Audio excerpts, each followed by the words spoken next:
So, welcome back to Local Web Expert, where we spotlight the digital agencies making a real difference for the local businesses in their area. Today, I'm joined by Dan Ward of Infinite Creative. He's got a background in engineering, which brings, within partnership with his wife Wendy, a unique blend of precision and creativity to the websites that they build, the SEO the SEO services they provide, and the digital strategy that they work with other businesses for. So, welcome, Dan. Thank you, Luke. Hi, good Yeah, it's good afternoon. to have you on board. So you and Wendy co-founded the agency here in Melbourne's southeast, specifically in the Glen Eira, Bayside and Port Phillip Bay area. What is Yeah, it about these areas that really connects with the local businesses or makes them well, different? for starters, it's on our doorstep, and it's where we hang around every day. And we interact with the businesses we actually use. So it's really good because we have first-hand experiences of those businesses, and we know how the area ticks and breathes. Yeah, so you're really speaking that language of the type of clients that these businesses are trying to attract. I suppose you guys are the type of clients Well, that we they're trying are, to yeah, attract using the services. yeah, Um, yeah. so you actually come from a background of engineering. That's a bit of an interesting pathway into running a digital agency. What sparked the leap, and I guess what strengths do you find that that brings across from the engineering side to the digital agency? Well, I think as an engineer, we like to find solutions to problems. Um,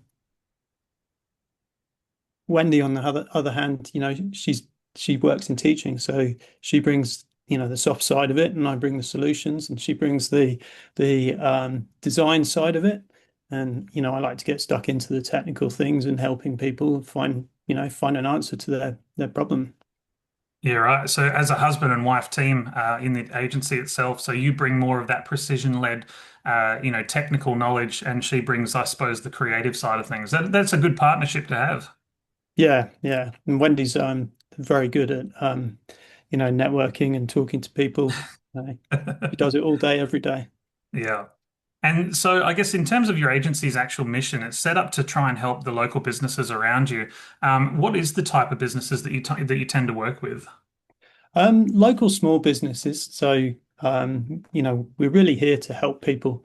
So there's a lot of people that we've helped someone that's a startup in WA. We've also been working with local people like tag and testers and safety consultants, and really just small businesses where our help means a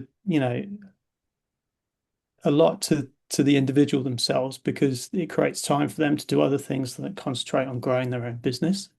Um, what we noticed is there's a lot of people that are trying to do everything, and so we can work with them very closely and just take a load off their mind, free up some time. Yeah, that is a real challenge, I suppose, for business owners who are at the start of their journey, or even with small businesses trying to do everything. And having that amount of leverage is really key. A lot of business owners, when they go to set up a website, will often just set one up just to have one. What's the biggest, I guess, digital misstep, if you will, that you see right at that very starting point? So if you've taken on like a build, and you see a local business website that has been set up with the tick the box, check the box in mind. Where do you see them mostly going wrong from their being able to connect on Google or with their clients that they're trying to find? Yeah, I think the biggest mistake they make is they often use a generic web builder like a template. And in doing that, there's some critical things that get missed. There's the on-page SEO, there's thinking from your customer's perspective. How would my customer find me? You might be a an electrical tester, but your customers won't be searching for that in Google. So they forget that there's to put their customers' shoes on, if you like. So you mentioned there about the SEO being the search engine optimization. Those kind of strategies leverage that really in-depth keyword research and the technical experience and the content optimization. It's the three key things in SEO. How do you break that down then for a local business, and how do you apply that with their site? Yeah, so the first thing we do is we sit down and we try and understand the business and understand who they serve, what their ideal client is, and then we try and understand from or create an avatar of the or a view of what the customer is, and then we use that and try and find what keywords are being used to find those services locally. And Yeah. then, yeah, once we get that, we then use that to design a site that, you know, has the right structure in it to represent the services they provide and also tie in with their Google business profiles. Yeah, sure. So it's a very comprehensive, I suppose, digital footprint that you create for that Yeah. client to be able to connect on multiple different areas. It's funny. We always talk with business owners about, it's called a web after all. That the more touch points you have, the greater that web that you build out, the more likely people and Google are to find you.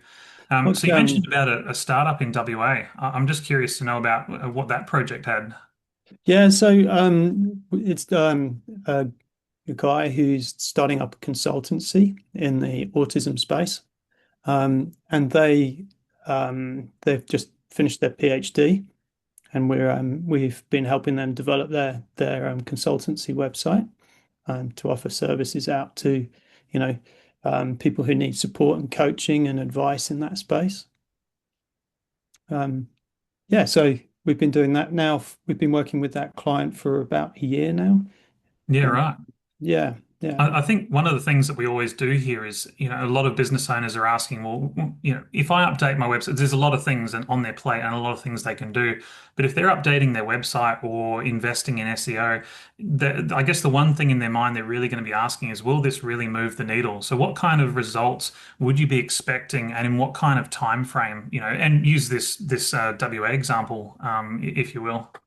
Yeah, so it really depends on the type of market. If they're looking at local or Australia based, you're looking from anywhere from kind of 9 months to a year to get anything on the dial. If it's global, then it's actually going to take a bit longer. Um, yeah, so we just basically continue. Just like anything like investing or whatever, it's about continuing the reps and getting, remaining consistent and building your trust with Google. So, we just keep consistent, high quality content coming out. And, once we've got content out, we review it and we see how that content's performing and being received by people going on there and Google itself. Yeah, sure. Yeah, Google really does love that fresh content and seeing that, sites are being slowly tweaked and updated and, being given full of love. To put it in terms that probably an engineer wouldn't normally talk about. So I'm wondering then, are there types of you mentioned the NDIS space in terms of like the allied health and supporting the neurodivergency, etc. Is there a type of industry that you work with really well, or ones that you prefer to work with, or is it mostly the types of businesses being service based or the local smaller sort of ones that you prefer working with? I prefer working with local service-based businesses, but it seems that we're working with a wide variety. Whether it's been a hairdresser, we've had a massage parlor, we've got consultant now. Um, you know, so we work with anyone. Go from there. We haven't really. Some agencies do find themselves niching down into architecture or trades, but we've found ourselves actually staying quite broad. Yeah, yeah, it's good to have I guess, a nice open service offering, but it sounds like you do concentrate on those smaller businesses that are really looking for that local type.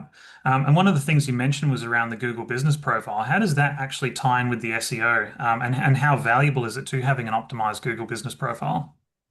It's extremely valuable. So, um, one of the things that, people who try and create a website themselves don't realize is that um, inconsistencies between the website and the Google Business Profile can actually degrade the trust that Google has of that site and the business, and actually impact both the Google Map Pack rankings and also the website's rankings on the SERPs. So, what we do is we make sure that there's a consistent structure between name, address, and phone number. We also make sure there's a consistent structure in services between the website and the business profile. And then we also make sure that, we keep the content fresh between the two and cross post across the, various platforms. Yeah, right. So I guess if you had all of those things in place, and we might be answering the question here, but what would be the common reason? So there's a lot of really well visually designed websites out there that simply don't rank.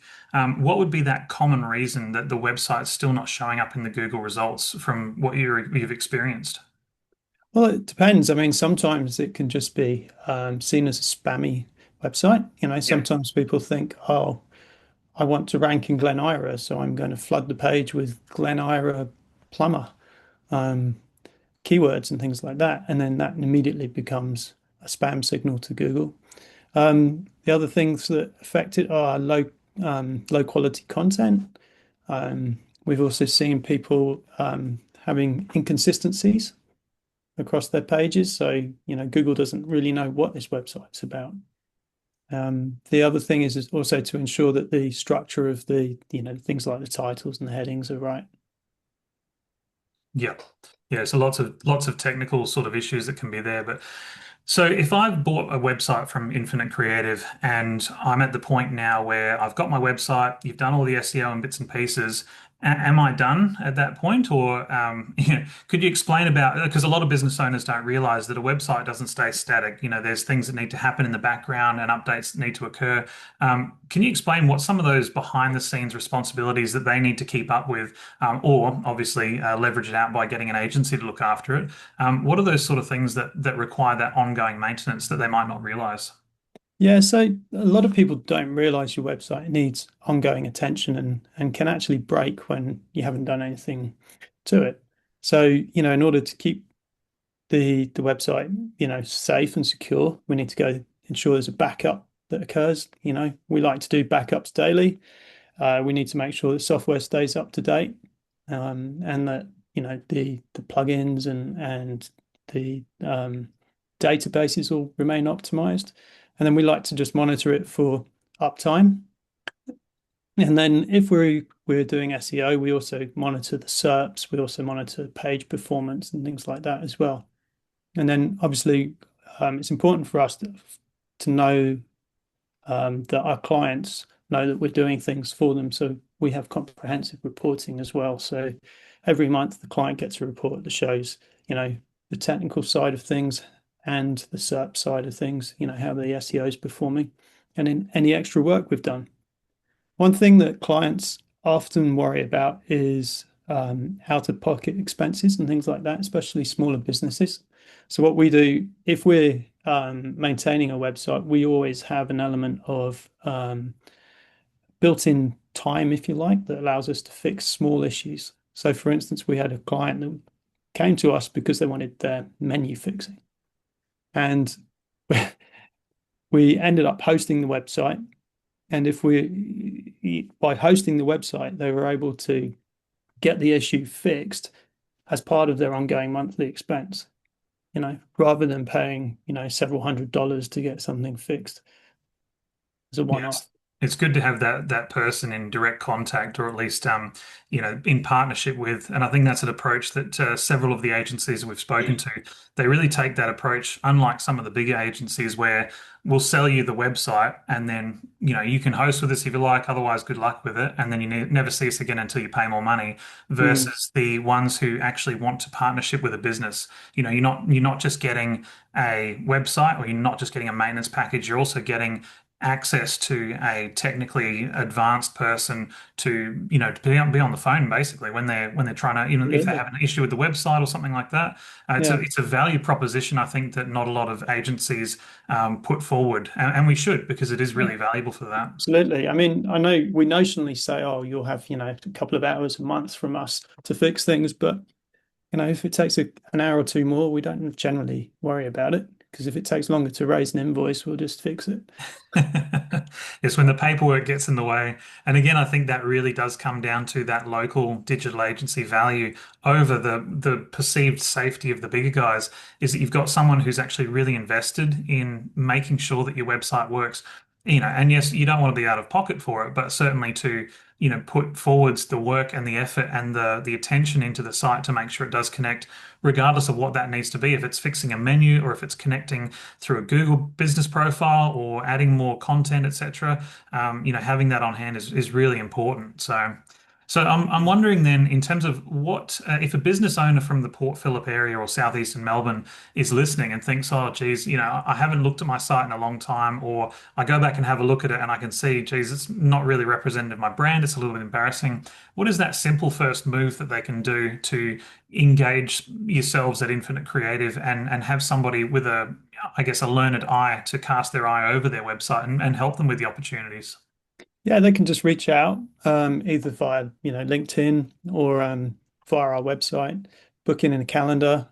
We've got a calendar on there so you can book a slot.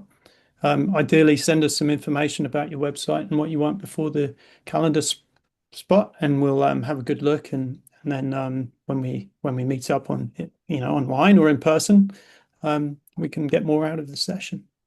Awesome. What we try and do is make sure that regardless of whether someone becomes a customer, they walk away with some information they can action. So, I don't want them or us to waste time, regardless of the outcome, without walking away with at least one piece of value. Excellent. All right. Well, thank you so much, Dan, for sharing the No story problem. behind Infinite Creative and the work that you're doing across Melbourne Southeast. If you are a business owner in Glen Eira, Bayside, or Port Phillip, looking for a website to deliver results, or you just want to get a check if you're a current one, check out Infinite Creative's full profile at localwebexpert.com.au, or you can visit them directly at infinitecreative.com.au and book yourself in to have a bit of a checkup. Right. Thank you very much, and we'll see you on the next one.